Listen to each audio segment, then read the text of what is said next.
insane HOA bulldozed 500 acres of my farmland. I've always considered myself someone who values tradition. For as long as I can remember, my family's farm has been a staple in the area. It's not a small piece of land either. My great-great-grandfather first started working the land in the early 1800s, and it has passed down through generations. Every family member before me had their hand in running the farm, from planting crops to raising cattle. My father, who passed away a few years ago, had kept the farm running until he got sick. After his death, the responsibility fell to me, his only child, the one who stuck around and learned the trade. In many ways, the farm is a part of who I am, and it carries with it the weight of generations of hard work and sacrifice. It's more than just land to me, it's family history. I didn't inherit it all at once, but rather it was a gradual transition. Dad had been sick for years, and in the final years of his life, I began taking over the day-to-day tasks.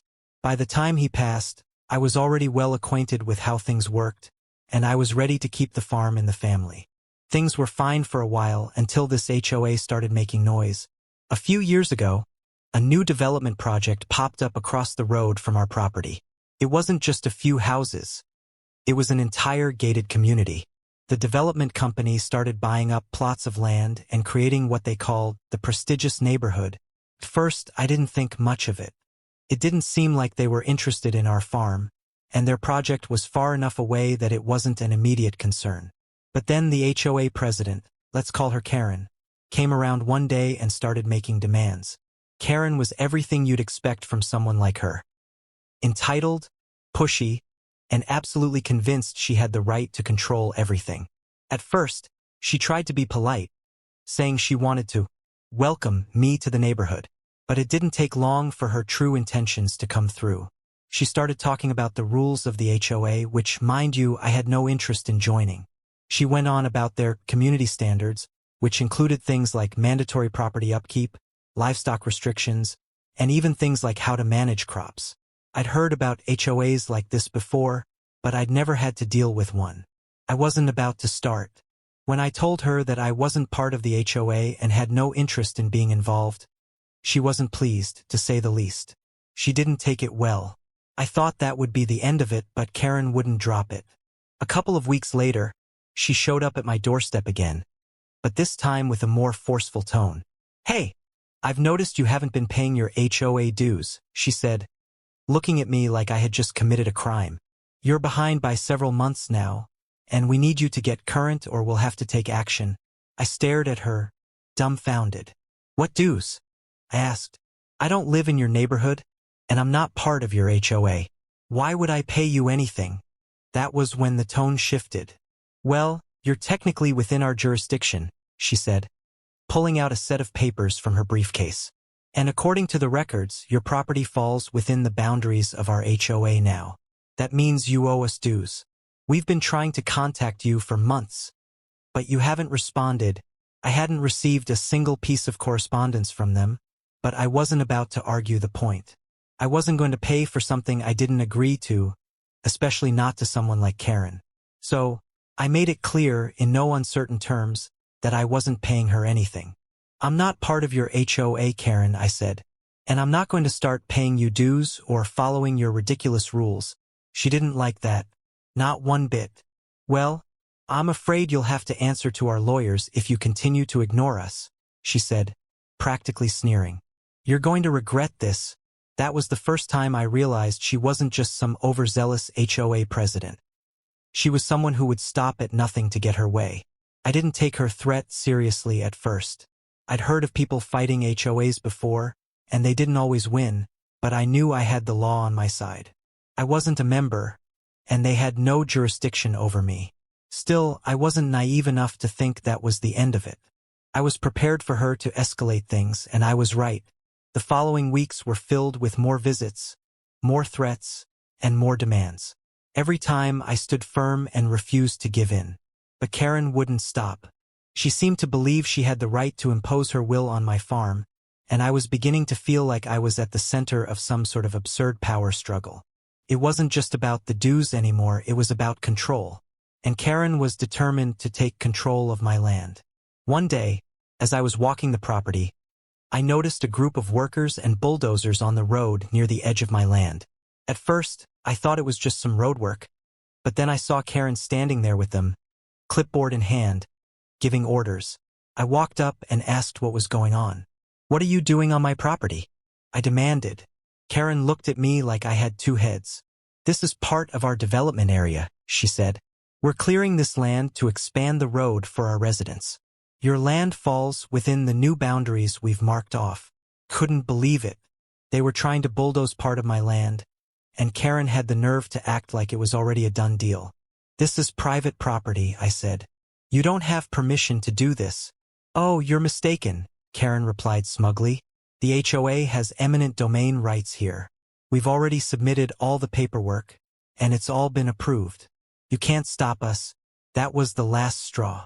I knew that Karen had been getting more aggressive, but this was an outright invasion. I had no idea where she was getting this idea of eminent domain, but I wasn't about to let her tear up my farm. I marched back to the house, grabbed my phone, and immediately called a lawyer. We needed to get to the bottom of this, and fast.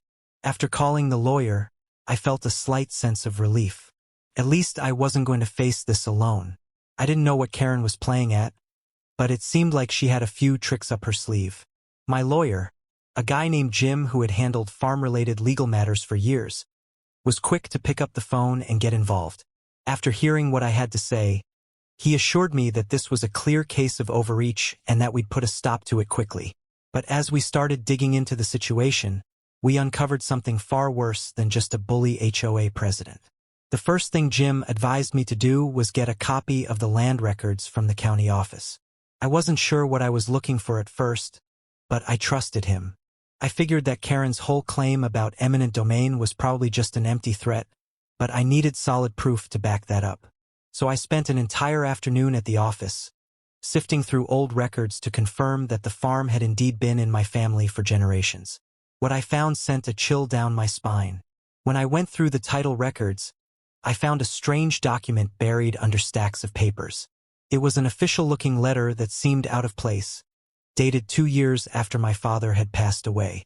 The signature on the letter wasn't my father's, but someone had forged it. Worse still, the letter seemed to claim that my family had agreed to some sort of agreement with the HOA, allowing them to take control of part of the land. My heart raced as I realized what had happened. Karen had orchestrated this entire scheme. The forged signature wasn't the only red flag. The document claimed that the farm had been part of the HOA's jurisdiction for years, despite the fact that no one had ever mentioned the HOA to my father or to me in all the time I had managed the property. There was absolutely no way this was legitimate. Couldn't believe it. Not only had Karen been harassing me with ridiculous dues demands, but now she was falsifying paperwork to claim ownership of part of the farm. I immediately called Jim back. He was just as shocked as I was when I explained what I'd found. "This is fraud," he said. "They're trying to steal your land, and they've gone to great lengths to make it look legitimate. We need to get an injunction to stop them from going any further." That's when I realized just how deep this went. The HOA wasn't just trying to bully me into paying dues they had no right to collect. They were trying to steal part of my family's land outright, and they had been planning it for months, maybe even longer. I couldn't let this go unchallenged. This wasn't just about property rights anymore. It was about protecting my family's legacy, something I wasn't about to let Karen and her group of cronies destroy. As we prepared to take legal action, things only escalated. A few days after I found the fraudulent paperwork, I returned to the farm to find even more bulldozers on the property. This time, there were no workers anywhere in sight, just massive construction equipment parked along the edge of my land. I called the sheriff's office immediately and told them about the trespassing. The sheriff showed up within an hour, and I explained everything I had learned about the forged signatures and Karen's attempts to claim the property. We had a tense standoff right then and there. The sheriff told the workers they were not allowed to proceed, but Karen had managed to arrange for an emergency court order that she said gave her the right to continue with the construction. The sheriff wasn't convinced by her claim, and after reviewing the documents, he told her the construction would be halted until a judge could look over the situation. That was a huge relief, but it wasn't the end of the battle. Karen's attitude made it clear that she wouldn't give up that easily. In the days following, I felt like I was in a constant state of battle. My phone kept ringing with calls from Karen and her team, all of them trying to intimidate me into backing down.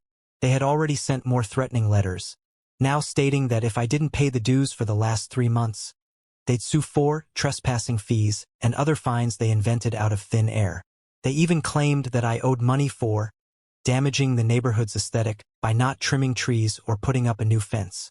Jim assured me that this was all bluster and that they couldn't just impose fines like that without real legal backing. But Karen had taken things a step further, making it clear she wasn't going to stop until she got what she wanted. That's when we got the final piece of the puzzle. My lawyer received a tip-off from one of his contacts in the local government. Someone had seen the files Karen had been keeping, and it wasn't just the forgery that was the issue. She and other members of the HOA had been embezzling funds for years, siphoning money from the homeowners for community improvements that never materialized. As it turned out, Karen and her board had been skimming money for their own personal use and had doctored records to cover their tracks. It made sense now. This wasn't just a land grab. It was part of a much larger pattern of corruption. They were using their power to line their pockets while taking advantage of unsuspecting homeowners and, as it seemed, landowners like me. Karen had been lying, forging signatures, and making false claims, all while siphoning off HOA dues into a private account. The fraud ran much deeper than I could have imagined. Jim and I were determined to stop them. We filed a lawsuit to put a permanent stop to the construction on my land, and we took the matter to court. But the more we dug, the more we discovered about the HOA's illegal activities. Karen's attempt to steal my land was just the tip of the iceberg. As soon as we filed the lawsuit and the injunction was granted, the pressure really started to mount. The HOA's attempt to push forward with their land grab came to an immediate halt, but that didn't mean Karen and her board were ready to back down. They still thought they could intimidate me into giving up, but at that point, I knew it was no longer just about my farm. It was about making sure they couldn't get away with this anywhere else. The legal process was slow, and I had to keep up the pressure every step of the way. Jim worked tirelessly to uncover more about the HOA's financials. Through public records, we found evidence that Karen and her team had been pocketing HOA funds under the guise of community projects, from improvements to roads that were never made to false invoices for landscaping that never happened. It was clear they had been draining the HOA's coffers for years, and they were using the money they had collected to push through their land grabs and construction projects like the one they had tried on my property. The more we dug, the more corrupt it seemed. Jim found a string of HOA financial audits from the past few years, each one showing inconsistencies that couldn't be ignored. Karen had managed to get some of her cronies on the board who either turned a blind eye or actively helped her cover her tracks. The HOA had become a personal cash cow for her and a handful of others, and they were willing to do anything to keep that money flowing. Once we had enough evidence, Jim presented it to the local prosecutor's office. He made the case that Karen and her team were not only committing fraud by forging documents related to my farm, but they were also embezzling HOA funds on a massive scale. It didn't take long for the authorities to realize the full extent of their criminal activity. The sheriff, who had helped us during the initial confrontation, worked with the local police to serve subpoenas and search warrants. Soon, Karen and the rest of the board were under investigation. The legal battle was far from over, but now I could see that the tide was turning. No longer was I fighting alone against a power-hungry HOA president who was only looking out for her own interests. The entire board was exposed as a criminal enterprise. As the investigations progressed, the truth started to come out. They had been using the HOA to mask their illegal activities, including forging signatures, misappropriating funds, and falsifying records. Their illegal behavior had spanned years, and they had bullied or intimidated anyone who tried to question their authority. But the real turning point came when we got the smoking gun, an email exchange between Karen and a contractor she had hired to improve the neighborhood. In it, Karen explicitly outlined how she planned to use forged documents to seize parts of land from people who didn't even live in the HOA, including my farm. The email made it clear that she knew exactly what she was doing, and she was doing it for personal gain. That was all we needed to nail her and the rest of the board. The press caught wind of the story soon after. Local news outlets picked up on the investigation, and once the charges were announced, the public was furious. It turned out that Karen and her group of board members had been living large while the rest of the community was unaware of the scale of their corruption. The public outcry was swift and loud. People who had been paying HOA dues for years began questioning where their money had really gone, and they were demanding answers. Then came the arrests. Karen and the entire board were charged with multiple counts of fraud, embezzlement, conspiracy, and forgery. As part of the investigation, the police also uncovered a series of fake documents they had been using to try to cover up their fraudulent activities. The forged signatures on my farm's paperwork were just the beginning, but they had been doing this for years to illegally seize land, manipulate property values, and collect money from residents without actually providing any services in return. The courtroom was packed when Karen and her cronies were finally brought to trial. People from all over the community came to see the show, and I was there too, watching as the woman who had tried to steal from me was forced to face the consequences. It was surreal to see her sitting in the defendant's chair, looking not so powerful now. Her smug attitude from before had completely vanished. She looked terrified. She knew she was going to jail, and she knew her days of manipulating the community were over. As the trial unfolded, Jim and I were able to present the evidence we had gathered, including the forged documents and the trail of stolen funds.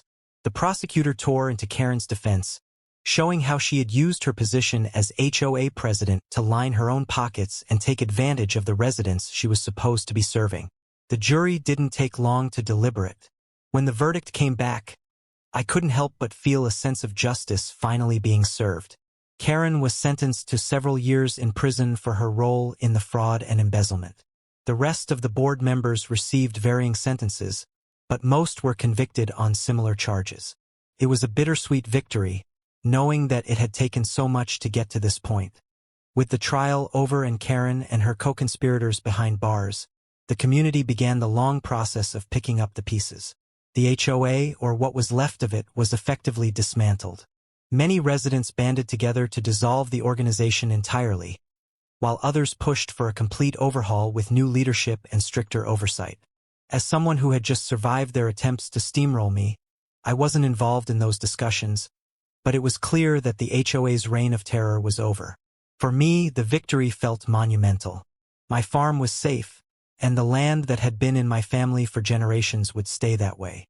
The injunction against the HOA was made permanent, and I was legally declared the sole owner of the property, free from any HOA claims. The court ruling not only affirmed my ownership but also awarded me damages for the legal expenses and the emotional toll of their harassment. It wasn't just about the money, it was a statement that what they had done was wrong, and they were being held accountable. The community also rallied behind me in unexpected ways. Neighbors I had never met stopped by to thank me for standing up to Karen and exposing the corruption. Many of them had felt powerless against the HOA's intimidation tactics for years, and they told me my fight had inspired them to demand better.